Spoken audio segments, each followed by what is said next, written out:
अभी मलिक मुरा lover channel देखने वाले भाइयों को मेरी तरफ से राम राम, सत श्री अकाल, अस्सलाम वालेकुम।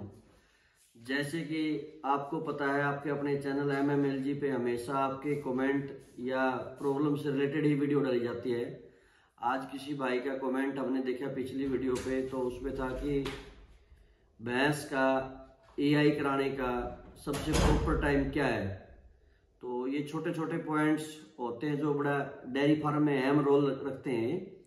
तो जनरली यदि हम हिट की बात करें तो भैंस 21 डे 21-22 दिन से हिट में आना स्टार्ट कर देती है।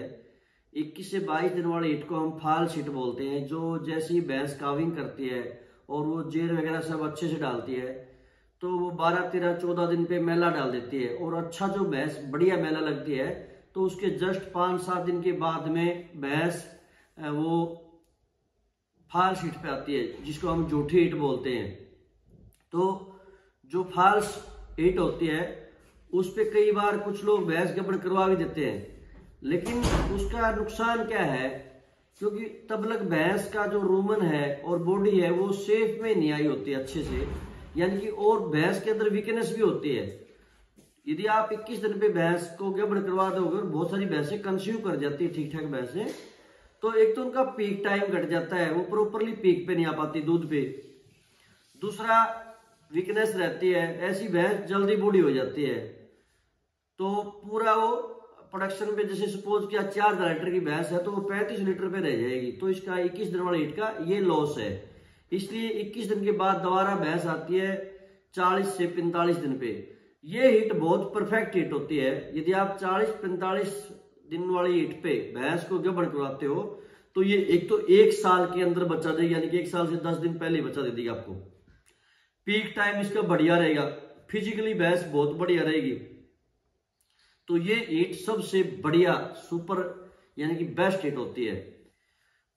तीसरी जो हिट होती है वो उसके ठीक 21 दिन के बाद आती है, यानी कि 60 से 65 दिन पे होती है। वो भी बढ़िया हिट होती है। तो यानी कि 45 दिन से और जो 60 दिन की जो हिट होती है ये सबसे परफेक्ट हिट होती है। यदि इस पे कोई भैंस गड़बड़ होती है तो वो बहुत बढ़िया क्वालिटी की उसको भैंस मानेंगे और फार्मर के लिए वो टोटली बेनिफिशियल भैंस होती है। वो साल के अंदर बच्चा देने वाली भैंस होती है। तो वो उसका पीक टाइम पूरा रहेगा, बॉडी स्ट्रक्चर उसके जो है वो फिजिकली हेल्थ से बढ़िया रहेगी।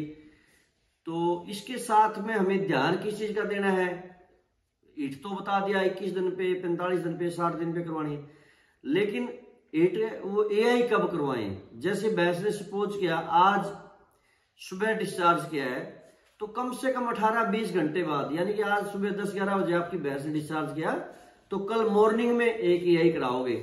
फिर आप क्या डायग्नोज करोगे, उसके बाद AI के बाद वो तार तो नहीं डालती है। यदि उसके बाद बिल्कुल ट्रांसपेरेंट तार डालती है, साफ तार डालती है, तो 12 घंटे बाद एक AI फिर कराओगे आप। तो इस तरह एक टाइम में 2 AI न कराने की बजाय आप 12 घंटे के दौरान दूसरी AI करोगे तो आपकी भैंस का 90 से 95% कंसीव होने के चांसेस बढ़ जाएंगे। कुछ लोग एक टाइम में 2 सीमन रखवा देते हैं, उसका कोई बेनिफिट नहीं है। वो तो एक सीमन के अंदर ही करोड़ों स्पर्म होते हैं, तो 2 रखवा दिया तो भी कोई बेनिफिट नहीं है। वो तो उस खुद का वो अंडा कब ओवलिक होता है, खुद का भैंस का अंडा कब टूटता है, इसीलिए उसके अंदर हम गैप रखते हैं कि ये नहीं तो अगले सीमन तक उसका अंडा टूट चुका होगा, तो अंदाजा लगाया जाता है। या कुछ भैंसें बोलती हैं तो बोलना जब बंद कर दे भैंस, जैसे भैंस चिल्लाती है तो क्या है, हिट में आने का सिम्टम है। जैसे ही वो चिल्ला के बंद होगी तो उसके बाद आप AI करा दो तो वो भैंस भी कंसेप्शन उसका जो रेट है ज्यादा रहेगा और गड़बड़ ठहरने के चांस बढ़ जाएंगे। तो ये था आज का हमारा छोटा सा टॉपिक कि भैंस का प्रॉपर कब AI करवाएं। तो वीडियो अच्छी लगे तो लाइक और सब्सक्राइब करें, ज्यादा से ज्यादा शेयर करें, और अगला किस टॉपिक पर आपको वीडियो चाहिए तो आप कमेंट के माध्यम से बताना। जय हिंद।